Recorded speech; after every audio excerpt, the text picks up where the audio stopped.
기독교 신앙을 가진 분들 가운데서도 장례의식에서 어떤 예절을 지켜야 할지 몰라 어려움을 겪는 경우가 많습니다. 헌화는 어떻게 해야 하는지, 묵념은 어떤 방식으로 드려야 하는지, 유가족에게는 어떤 인사를 건네야 하고 반대로 어떤 표현은 삼가야 할지 혼란스러워하는 분들도 적지 않습니다. 특히 한국 장례 문화에는 기독교 신앙과 어긋나는 관습들이 일부 남아 있어 믿음 안에서 바른 태도를 갖추고 장례에 임하는 것이 필요합니다. 기독교 장례 문화는 단순한 형식이 아니라 죽음을 어떻게 이해하고 어떻게 고인을 추모하며 무엇을 소망하느냐에 대한 믿음의 표현입니다.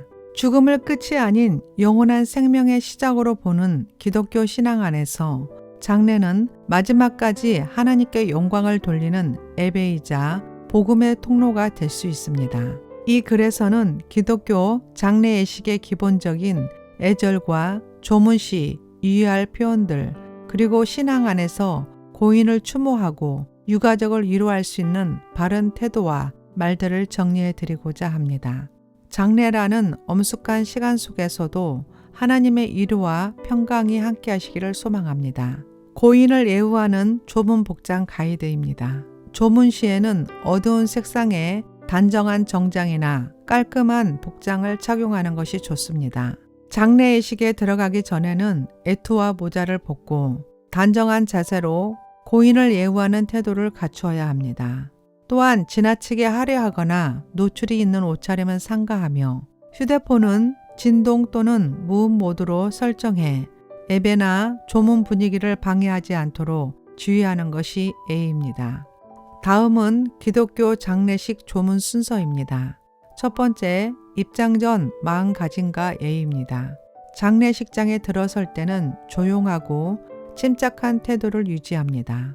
밝은 표정보다는 차분한 얼굴로 경건한 마음으로 조문에 임하는 것이 좋습니다. 두 번째는 부의금 전달에 관하여입니다. 부의금은 입구에 접수처에 조용히 전달하는 것이 일반적인 예의입니다. 말없이 고개를 살짝 숙이며 건네는 것이 예의에 맞으며 가급적 흰 봉투를 사용하고 이름은 간결하게 적는 것이 좋습니다. 세 번째는 헌화 예절입니다. 헌화는 국화 한 송이를 고인의 앞에 조심스럽게 내려놓는 행위로 고인을 향한 경의와 사랑을 표현하는 상징적인 예절입니다. 이때 꽃의 방향이 중요합니다. 국화의 꽃봉오리는 고인을 향하게, 즉 꽃의 줄기 부분이 자신을 향하고 봉오리가 고인 쪽을 향하도록 놓는 것이 일반적인 예의입니다. 이는 고인께 꽃을 바친다는 의미를 담고 있습니다. 헌화할 때는 오른손으로 줄기를 잡고 왼손으로 받쳐 두 손으로 조심스럽게 고인 앞에 내려놓는 것이 바른 예절입니다. 가끔 줄기 쪽을 고인에게 향하게 두는 경우도 있지만 이렇게 하면 마치 꽃을 받는 모습처럼 보일 수 있어 고인에 대한 경의와 추모의 뜻이 제대로 전달되지 않을 수 있습니다. 네 번째는 헌화 후 묵념 또는 기도하는 방법입니다.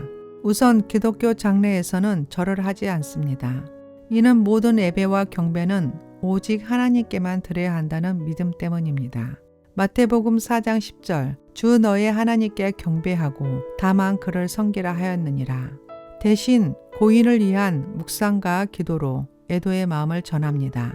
짧은 기도나 묵상으로 고인을 추모하거나 침묵 속에 드리는 마음의 기도면 충분합니다. 다음은 묵상할 때 기도 외시입니다.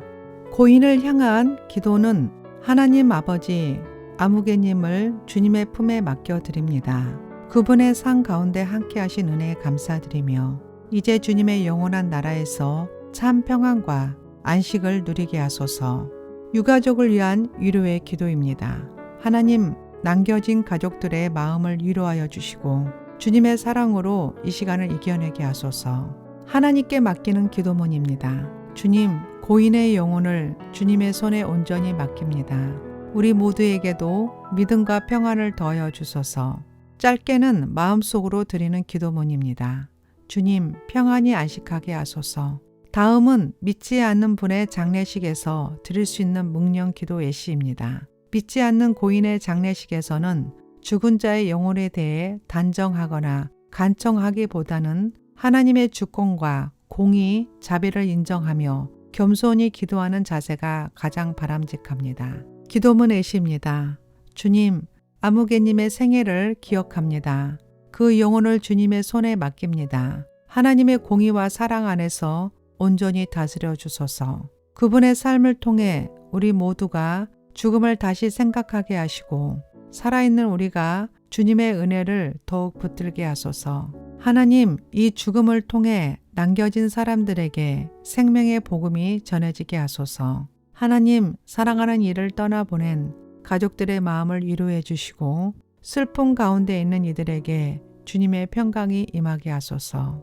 주님, 죽음을 통해 삶을 돌아보게 하시고 살아있는 동안 사랑을 나누며 하나님 뜻대로 살게 하소서.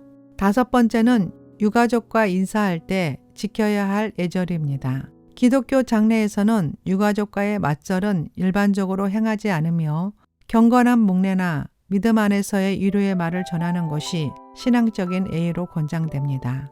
지나치게 감정을 건드리거나 상황을 묻는 말은 피하는 것이 좋습니다. 대신 이런 말이 좋습니다. 하나님의 위로가 함께 하시기를 바랍니다. 힘든 시간 위에 주님의 평강이 함께하기를 소망합니다. 기도로 함께하겠습니다. 요한계시록 21장 4절 하나님이 그들의 모든 눈물을 그 눈에서 닦아주시니. 그리고 특별히 인사말 중에는 기독교 신앙과 맞지 않는 표현들이 있습니다. 그 대표적인 예가 바로 상가 고인의 명복을 빕니다입니다. 이 표현은 기독교 장례에서 사용하지 않는 것이 바른 신앙적 태도입니다.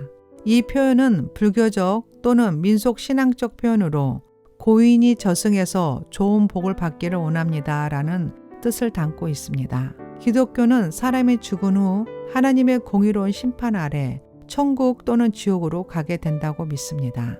따라서 사후 복을 비는 행위나 저승 개념은 기독교 신앙과는 맞지 않습니다. 히브리서 9장 27절 한 번 죽는 것은 사람에게 정해진 것이요 그 후에는 심판이 있으리니.